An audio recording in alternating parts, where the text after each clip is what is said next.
Hi there. Are you struggling to study? Are you finding confusion? Is Jeremy Crawler Khan Academy not helping? That's why I'm here. In this video, we're doing a Topic 5 crash course review. So if you need preparation before your exam or your test or quiz, please make sure to like, comment, share, and we're gonna get right into this video. So for today's video, there's absolutely no need to worry, as this was my personal favorite topic, hence why I'm teaching it. And briefly speaking, Unit 5 is going to be covering kinetics. So you may be wondering, what exactly is kinetics? So in order to understand this lesson, you're going to have to know these key details. Kinetics basically covers the rate of a reaction and the other factors that can influence them. So we'll see how a reaction is, which way it's going to proceed, and predict the speed of the chemical reactions. So let's get into it. In this video, here are the general topics which we will be covering: reaction rates, introduction to rate law, concentration changes over time, reaction mechanisms, and activation energy and reaction rate. This is going to be spread out all throughout this video, and I'm going to go into explanations with examples in order for you to get a full understanding of what we're talking about. Section 1, reaction rates. So kinetics is all about how fast or slow a reaction proceeds. There are 4 factors that can have an effect on the rate of a reaction. These 4 factors include concentration of the reaction, temperature, particle size and surface area, and finally, catalyst. Now we're going to go farther into these details. Take a balanced chemical equation. We can look at the coefficients of the chemical equations in order to determine the general rates of the reactants and products. Here we have an example. Insert example. In this example, you can see that there are equal stoichiometries between NO and NO2, which allows us to say that the rate of disappearance of NO is equal to the rate of appearance of NO2. Now looking at the other part of the reactant, we can see that O2 and 2NO2 have different stoichiometries, which can allow us to say that the rate of disappearance for the O2 is 1/2 the amount of NO2. Taking this idea, we can calculate reaction rate by using the following formula: concentration over time. Section 2, Introduction to Rate Law. So you may be wondering, what is a rate law? Well, it's not that difficult. This is an equation that tells you how the concentration affects the reaction rate. Here's the general formula for a rate law. Rate equals K, concentration of A, held to a power, which is how you find mathematically, and then concentration of B, held to another power, as you can see here. So what do these variables mean exactly?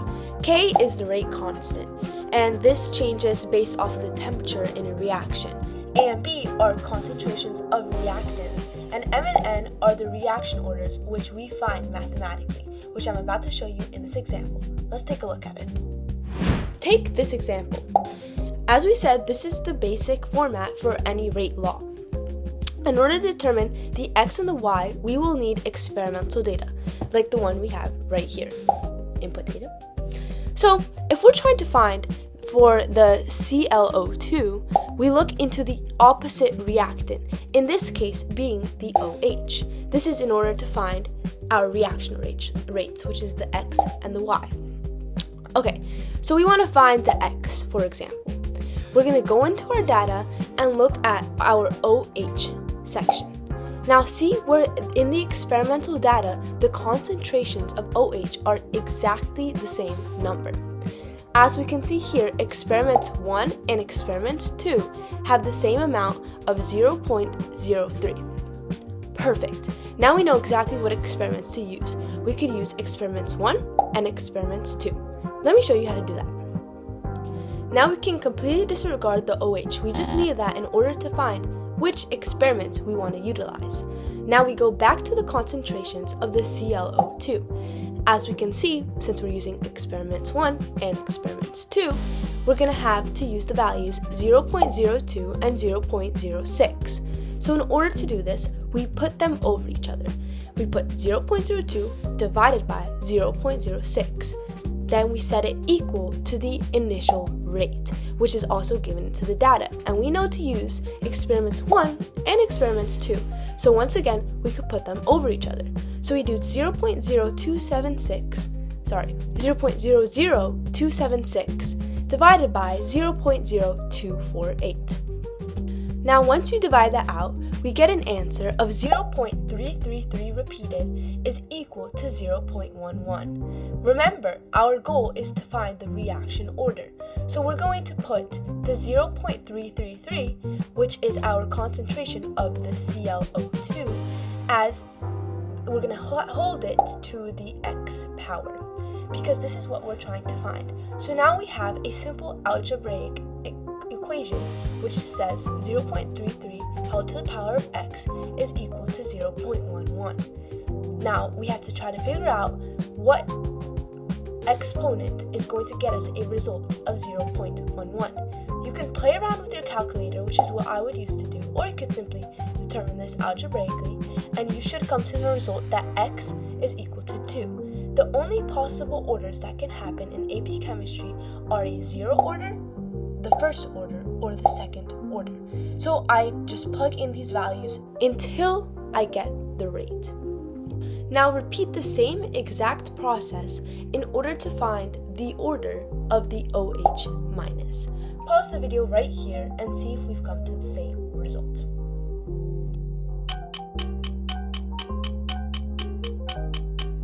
If you got it right, here should be your result.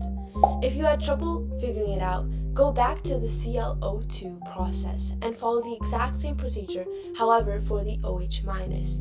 So instead, in order to find the exact experiments, go look in the ClO2 section, see when they're exactly the same, and then use the values in the OH minus section in those specific experiments in order to determine your Y value or the reaction order.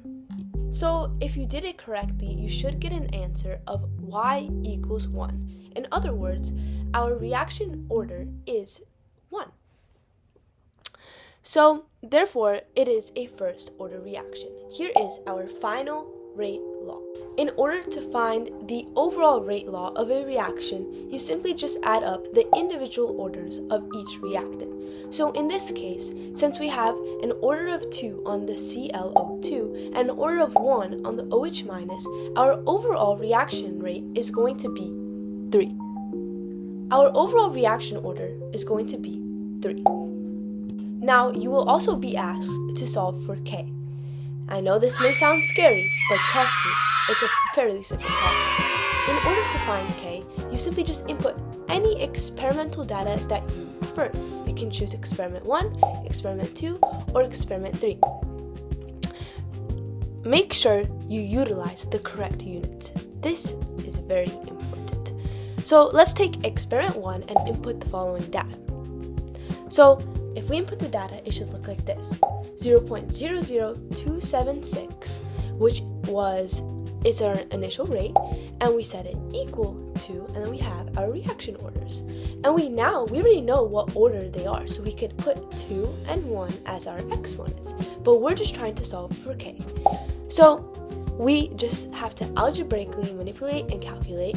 So do 0.02 held to the second power, multiply it by 0.03, and divide 0.0276 by that value in order to have K by itself. Once you calculate it out, this should be your answer. Make sure you have the correct units of K, as that is heavily asked in Mr. Green's tests and also in the AP exam. You could either choose to memorize the units of K based off of the order of your entire reaction, which is right here, or you can algebraically determine the units of K, which you can ask Mr. Green for some extra guidance, as that was personally the way I did it best. But if you really can't remember, you could just put it in your calculator in your notes and just refer to them. Shh. Okay, now we're getting into topic 3, changes of concentration over time. So we can also determine the order of reaction graphically. We can do this by monitoring the concentration of the reactant as it decreases over time. There are 3 different graphs for this. One graph looks like this, with the concentration of the reactant being on the y-axis. Another graph plots the natural log of the concentration on the y-axis, as seen here. And the last graph has the reciprocal of a concentration on the y-axis, as you can see here. So it would be 1 over concentration. So in order to determine which order your reaction is in based off of the graphs, you just take a look at whether it has a linear line. If it's a linear straight line and you look at the y-axis on whether it's just regular concentration, a natural log, or a reciprocal of concentration, then you could determine which order it is corresponding to that. So for example, if your graph contains the natural log over time with a straight line, then we know that it's going to be a first order reaction. Not too bad, just some memorization. Now let's move into a little something called integrated rate laws. These are not that bad as they're just a formula that's on the reference table, as seen here. So we use these to relate the rate constant, the initial concentration of a reactant, time elapsed, and the concentration left after the amount of time, which again, these specific components of your formula are seen on your reference table. If you know any of the 3 values of the formula, then you can easily solve for the 4th. There's also the half-life equation, which is also on your reference table, but you will only be asked for the half-life of a first order reaction in AP Chemistry. So here's the formula for a half-life reaction, and it's just plug and chug.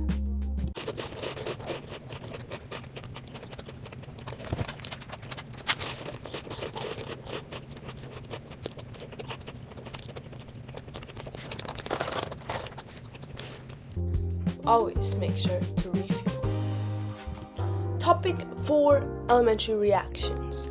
So what this is a reaction that happens in multiple steps, as seen here. As you can see, there's step 1 and step 2. So each of these have their own individual rate laws because there's multiple steps. So for example, the rate law for the first reaction is going to be right here. And if you do the same for the second step, I'll pause the video right here and please predict what the rate law will be of your second step. If you got this, you are absolutely correct. Notice how we took the reactants in order to find the rate law. Topic 5, collision model. In order for reactants to react with each other, there are 2 things that have to happen. First, they have to collide with sufficient energy. This is what we call activation energy in AP Chemistry, which I'm sure you'll hear a lot about in future units. And the second is they have to collide with the correct orientation. This is so old bonds can break and the new ones can form. As you can see here, we have the Boltzmann distribution graph, which shows that at higher temperatures, a greater fraction of the molecules will have at least the minimum of energy to react. This brings us to topic 6, reaction energy profile.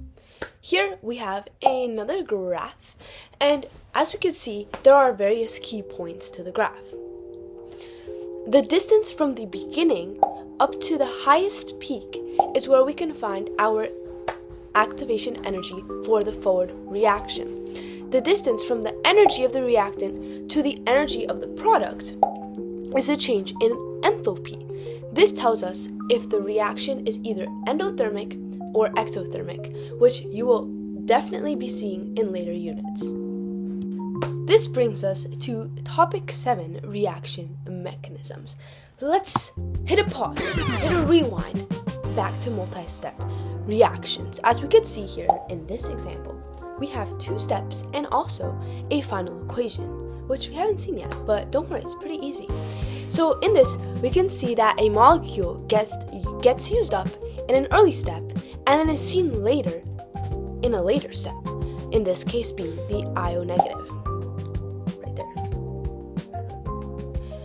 So this is what we call an intermediate. Here's the formal definition of what an intermediate is. In the same example, the I negative is going to be our catalyst. Input definition for a catalyst right here.